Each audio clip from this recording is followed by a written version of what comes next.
तुमचा शेजारी किंवा तुमची भावकी सातत्याने तुमचा बांध पोखरून तुमच्या शेतामध्ये अतिक्रमण करते का?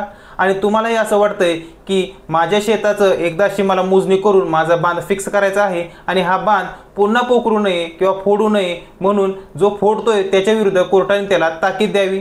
तर तुमच्यासाठीच हा व्हिडिओ आहे.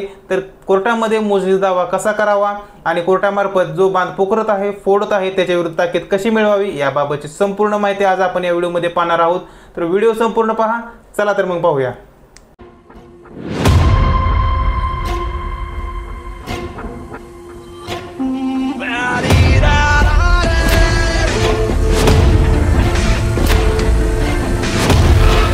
नमस्कार, मॅन विथ मल्टी टॅलेंट या यूट्यूब चॅनलमध्ये आपल्या सर्वांचं स्वागत आहे.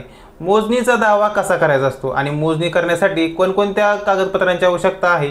तर मोजणीचा दावा करायचा म्हटलं की तुम्हाला आवश्यक असतो तो म्हणजे तुमचा सातबारा आणि तुमच्या गटाच्या चतुर्सीमा, म्हणजे तुमचा जो मूळ गट आहे त्याच्या चारी बाजूला कोणते गट आहेत ते गटा कळण्यासाठी आपल्याला त्याची चतुर्सीमा काढायची असते किंवा गटाचा नकाशा काढावा लागतो. तो नकाशा काढल्यानंतर आपल्या लगतचे कोणकोणते गट आहेत आणि त्या गटावरती त्या गटाच्या सातबाऱ्यावरती कोणकोणते शेतकरी आहेत त्या सर्व लोकांना आपल्या दाव्यामध्ये पक्षकार म्हणून सामील करावे लागते. आणि जो व्यक्ती तुमचा बांध पोखरत आहे, तुमचा बांध फोडत आहे किंवा ज्याने तुमच्या शेतामध्ये अतिक्रमण केलेलं आहे त्या व्यक्तीवरती तुम्हाला आरोप करावे लागतात आणि दावा करावा लागतो की अमुक अमुक हा व्यक्ती अमुक अमुक या क्षेत्राच्या म्हणजे तुमचा जो दावा मिळकत आहे त्याच्या कोणत्या दिशेने तुमच्या शेतामध्ये अतिक्रमण करत आहे ते दाव्यामध्ये नमूद करायचं असतं. आणि त्या अतिक्रमण करणाऱ्या व्यक्तीविरुद्ध तुम्हाला निरंतरची ताकीद मागायची असते.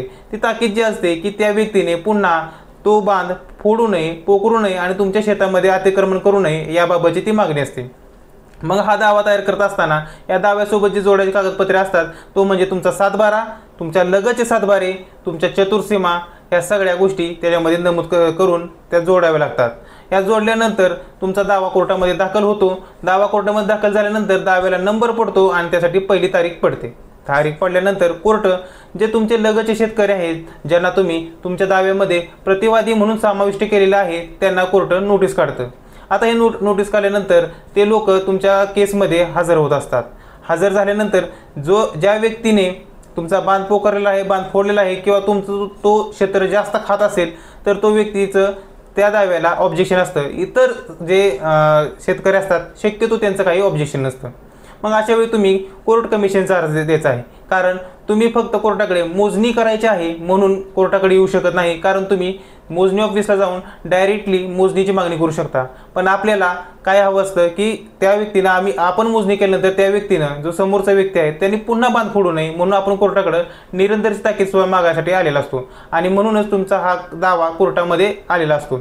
मग ज्यावेळेस तो व्यक्ती येतो आणि कोर्टामध्ये येऊन मोजणी दाव्यामध्ये त्याचे म्हणणे मांडतो त्यावेळेस तुम्ही कोर्ट कमिशनचा अर्ज द्यायचा आहे. आणि कोर्ट कमिशनच्या अर्जामध्ये असं सांगायचं आहे की भूमी अभिलेखचे जे अधिकारी आहेत, TILR आहेत, यांच्यामार्फत माझ्या क्षेत्राची मोजणी व्हावी आणि शेजारच्या क्षेत्राची देखील मोजणी व्हावी आणि यातून त्यानं माझ्या क्षेत्रामध्ये जे अतिक्रमण केलेलं आहे ते अतिक्रमण दर्शवणारा एक नकाशा कोर्टामध्ये त्यांनी दाखल करावा, म्हणजे कोणी कोणाच्यात किती अतिक्रमण केलेलं आहे ते नकाशावरून स्पष्ट होईल.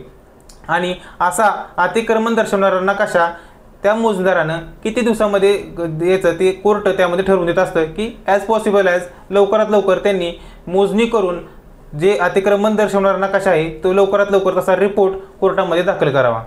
तो रिपोर्ट दाखल झाल्यानंतर कोर्टासमोर सत्य परिस्थिती येते आणि त्यानंतर ते प्रकरण पुराव्याला लागतं. पुराव्याला लागल्यानंतर तुम्ही त्यामध्ये तुमचा सरतपासाचा ॲफिडेव्हिट द्यायचा आहे.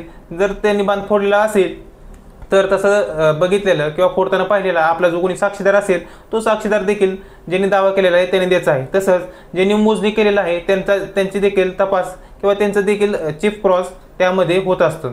हे सगळं झाल्यानंतर प्रतिवादीचा देखील पुरावा होतो आणि हा पुरावा झाल्यानंतर मोजणी झाल्यानंतर हद्दी खुणा फिक्स करायचे जर असतील तर यासाठी कोर्ट हद्दी खुणाचा अर्जावरती आदेश करून हद्दी खुणा देखील फिक्स करू शकतं. आणि जर कोर्टाला हे तथ्य वाटलं की प्रतिवादीने तुमच्या क्षेत्रामध्ये अतिक्रमण केलेलं आहे तर कोर्ट दोन्ही बाजू ऐकून घेतल्यानंतर, दोन्ही बाजू युक्तिवाद ऐकून घेतल्यानंतर कोर्ट त्याच्यामध्ये निकाल देत असतं आणि प्रतिवादीला असा आदेश करतं की तुम्ही पुन्हा हा जो बांध आहे जो फिक्स केलेला आहे तो बांध पुन्हा पोखरायचा नाही, फोडायचा नाही आणि जर तसं केलं तर तुम्ही त्या व्यक्तीविरुद्ध दिवाणी किंवा फौजदारी स्वरूपाची देखील कारवाई करू शकता। तर ही संपूर्ण प्रोसिजर ही मोजणी दाव्याची असते। जर तुम्हाला मोजणी दावा करायचा असेल तर तुम्ही हे कागदपत्र मी जे सांगितले आहे ते नक्की काढा, तुमच्या विधिज्ञांचा सल्ला घ्या आणि कोर्टामध्ये दावा दाखल करून तुमचा बांध फिक्स करून घ्या।